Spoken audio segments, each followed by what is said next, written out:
తడి బట్టలతో కురుమూర్తి గుడికి పోదామా రేవంత్ రెడ్డి అని మాజీ మంత్రి హరీష్ రావు సవాల్ చేశారు. సిద్దిపేట జిల్లా గజ్వేల్ ప్రజ్ఞాపూర్ మున్సిపల్ పాలకవర్గ అభినందన సభకు ముఖ్య అతిథిగా మాజీ మంత్రి హరీష్ రావు హాజరయ్యారు. ఉమ్మడి మహబూబ్ నగర్ జిల్లా ప్రాజెక్టులను బీఆర్ఎస్ పట్టించుకోలేదని రేవంత్ రెడ్డి అబద్ధాలు చెప్తున్నారని అన్నారు. పాలమూరు జిల్లాలో కురుమూర్తి దేవుడు అంటే అందరికీ నమ్మకమని, ఆ కురుమూర్తి దేవుడి దగ్గరికి తడి బట్టలతో పోదామా అని ప్రశ్నించారు హరీష్ రావు.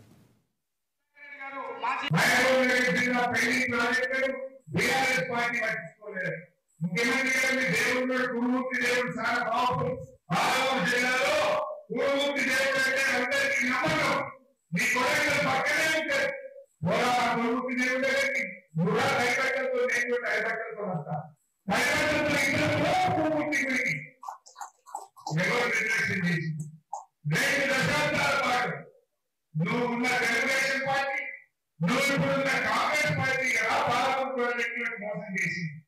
20 ఏళ్ళు 10 ఏళ్ళు తెలుగుదేశం, 10 ఏళ్ళు కాంగ్రెస్ పార్టీ, 20 ఏళ్ళు కల్వకుర్తి, నెట్టపాడు, భీమా, కోరికల ప్రాజెక్టులను బిల్డింగ్లు పెట్టి 20 ఏళ్లలో 26 ఎకరాలకు ఇచ్చింది.